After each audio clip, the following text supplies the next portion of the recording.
Vamos em frente aqui. O assunto agora é política ou um derivativo dela, né? Vocês devem se lembrar do João Willis, enquanto deputado, dando uma cusparada no Bolsonaro. Episódio, para lembrar aqui o ouvinte, o espectador da Jovem Pan, aconteceu no plenário da Câmara em 2016, durante o processo de impeachment da presidente Dilma Rousseff.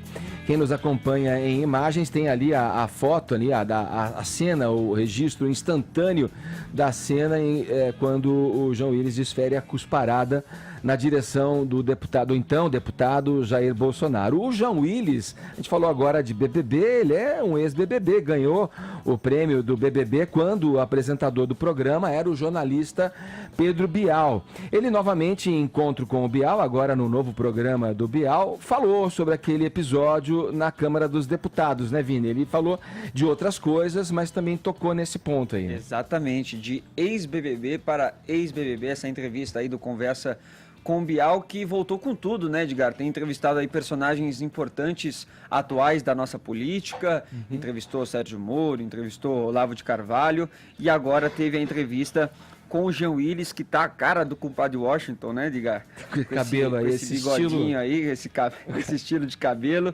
E ele tá morando em Berlim, né, onde ele tá fazendo lá um doutorado, que segundo ele vai ser sobre redes sociais e política, o fenômeno das fake news, algo que ele vivenciou bastante aí durante os últimos anos, durante o mandato dele como deputado federal, né? Dizendo também sobre as ameaças que fizeram ele sair do país, dizendo que ele não estava tendo o direito de ter uma vida decente aqui no Brasil, né? E ele queria estar em um lugar onde ele não fosse ameaçado, onde ele não fosse ofendido e até mesmo reconhecido. Ele disse que Berlim é o lugar ideal, ele diz, né, que é um lugar cosmopolita e ele consegue lá ter uma vida um pouco mais viável, né, Edgar? E que os 4 anos de mandato dele, para qual ele foi eleito, seriam 4 anos de um mandato reativo e não propositivo, como foram os 2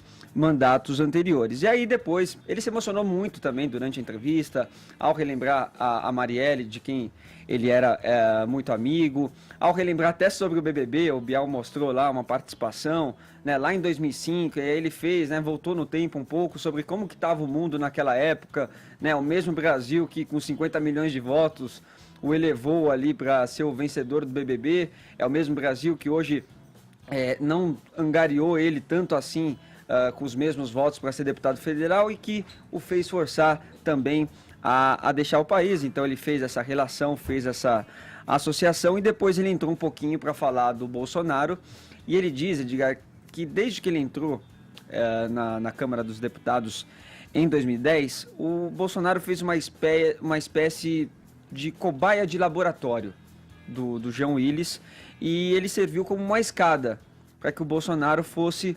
subindo, fosse ganhando popularidade e utilizou ele para vencer a eleição, né? Ele disse que depois que ele chegou no parlamento, o Bolsonaro entendeu que a homofobia era um meio de interpelar a sociedade e para disputar aí a hegemonia, né? Ele faz também um paralelo ali entre a esquerda e a direita. Ele fala que a direita tem uma agenda econômica que não necessariamente é contra as liberdades individuais, mas acabou sendo um pouco covarde, cínica e oportunista para poder instrumentalizar aí a vitória do Jair Bolsonaro, né?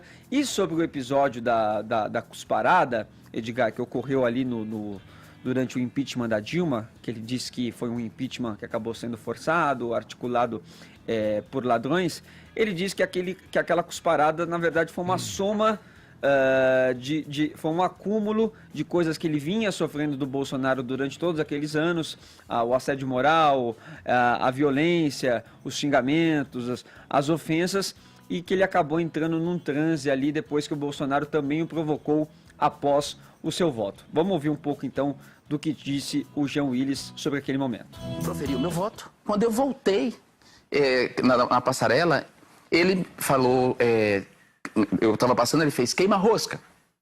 Como se fosse um garoto, de quinta série. Eu não sabia que era ele, eu vi o queima-rosca. Primeiro, eu já tinha sido xingado de viado ali, na hora do voto. É porque não captou ali, mas alguns estavam me chamando de viado. Quando eu voltei, ele me chamou de queima-rosca. Então eu olhei, quando eu vi que era ele, aí eu fui tomado por um transe. Foi um transe mesmo que aconteceu, assim. Aquela figura me enojava tanto, ele ter elogiado um torturador, ele me chamar de queima-rosca ali, naquele momento, naquela hora, que foi a reação que eu tive. E ele disse que não se arrependeu não, Edgar. Para ele, esse episódio aí da cusparada, na verdade, ele tem como um orgulho de ter cuspido no Bolsonaro naquela oportunidade. Por isso que a gente relatou aqui, né? Pela soma de anos de convivência, né? Uma convivência bastante conflitante aí com o Bolsonaro. E naquele dia especificamente, do Bolsonaro ter votado antes dele, ter elogiado o Coronel Ustra e depois também as provocações que aconteceram após o voto do Jean.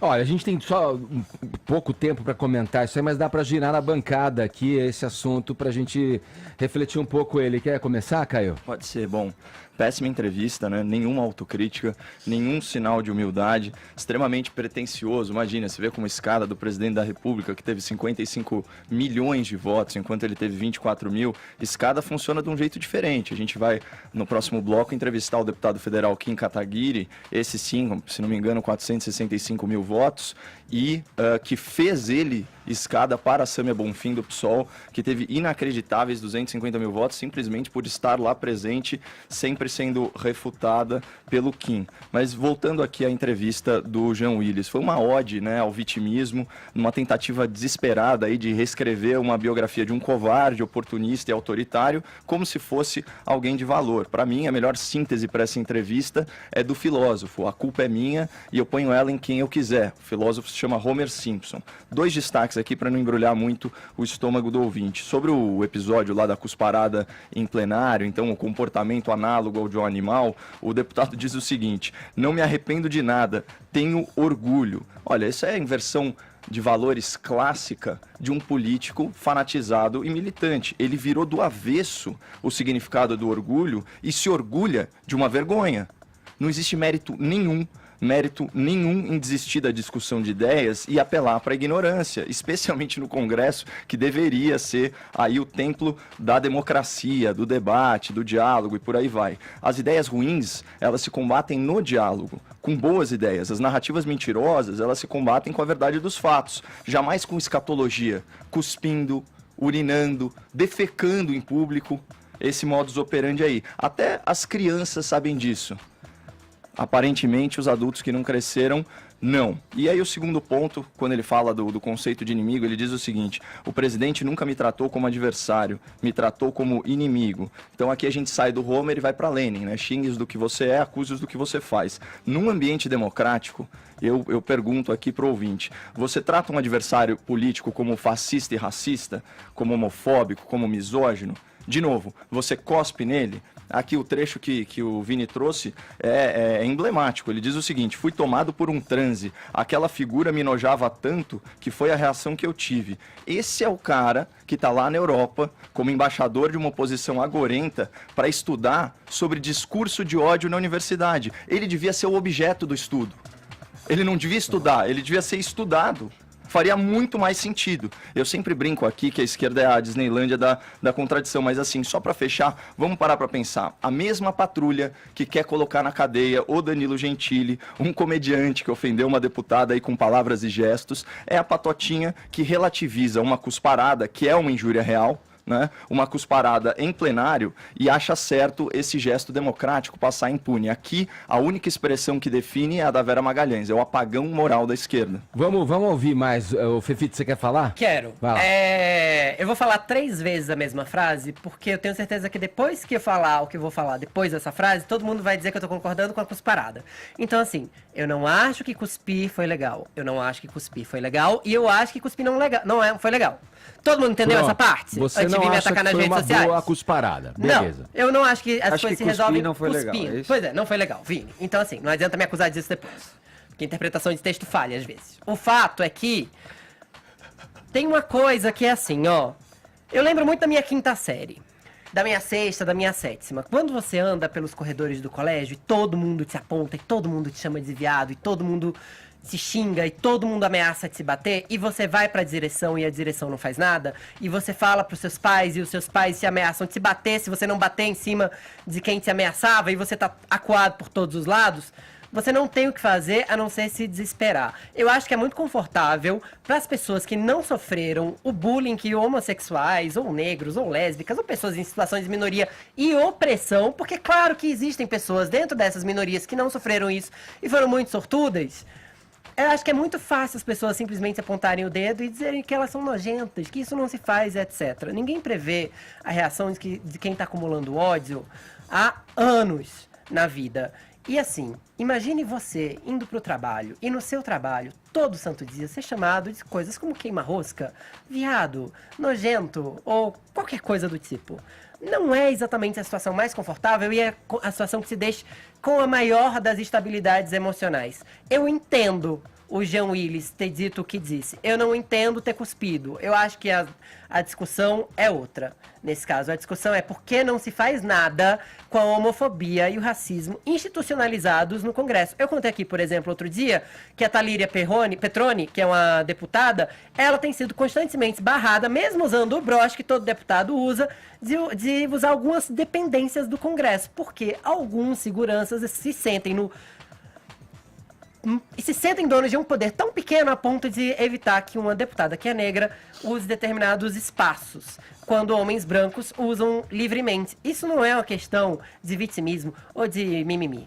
É só uma questão de respeitar todo mundo por igual e garantir os mesmos direitos. Eu acho que o Jean Willis fez bem em dar a sua versão. Eu discordo do Caio, acho que foi uma ótima entrevista, porque a gente tem que aprender a ouvir os dois lados e não atacar um só sem saber o que o outro tem a dizer. Isso é o bom jornalismo, não é o que a tal mídia independente faz, que só acusa e não ouve. Nesse caso, eu acho que ponto pro Bial, ponto pro Jean Willis por ter dado a sua coisa. Não concordo com a cusparada, mas eu entendo quem reage à homofobia. Chega de ouvir calado. Vamos lá, e eu acho que a gente sempre busca, de alguma maneira, chegar num ponto em que a isonomia seja contemplada de alguma forma. Você entendeu que eu não concordo com a cusparada? Eu entendi perfeitamente, entendi o ponto de vista do Caio, embora seja um ponto de vista que considere ali denota que do outro lado só tem santos, só tem pessoas de bem, só tem pessoas que têm uma conduta republicana dentro da Câmara dos Deputados. Não, na verdade eu só critiquei no Congresso Nacional. Lado, mas não quer dizer que o outro lado não mereça críticas, Edgar. Sim, mas deixa eu completar, agora fazendo um contraponto aqui, é o que eu ouvi você dizer e é o que o Fefito disse. Eu também acho que, no caso da cusparada, ninguém pode se orgulhar de uma cusparada, porque uma cusparada, ela, na verdade, ela carrega a simbologia do desprezo, de uma fúria, né? O Jean Willis alegou ali, falou, né, que o contexto, depois do Bolsonaro elogiar o Ustra, na hora do voto dele, chamá-lo de queima-rosca e em outras ocasiões ali mesmo, naquelas circunstâncias, outros correligionários aí do partido do então deputado Bolsonaro o chamarem e agredirem, tentando agredir, chamando de viado, tudo. É tudo dentro desse contexto em que a gente tem a óbvia constatação de que aquele é um lugar inóspito. O Congresso Nacional, a Câmara dos Deputados, não merecia receber pessoas que se comportam dessa forma lá dentro. Nem por uma cusparada, nem por uma atitude homofóbica. É fato, a gente teve recentemente aqui a declaração da deputada Tabata Amaral, que disse que sofre bullying constantemente, é assediada constantemente na Câmara dos Deputados. Houve de deputados que a assediam a seguinte frase: você é burra, você não deveria estar aqui, isso é muita ingenuidade. Quer dizer, isso reflete um pouco do que é aquele ambiente, das pessoas que compõem aquele ambiente, que deveriam, de fato, né, ter o mínimo de conduta ali republicana e conduta moral para se dirigir a um companheiro, mesmo que seja um adversário político. Decoro. Qual que é a dúvida nisso tudo? Quer dizer, é uma vergonha o que acontece lá. Na verdade, essa cusparada aí, essa infame cusparada aí, ganha essa dimensão e ares desse todo esse equívoco e desvio das relações políticas no Brasil. Ora, a gente tem que caminhar e sair da quinta série da democracia e entender que do outro lado, quem pensa diferente não é inimigo, é um adversário político, é só quem pensa diferente.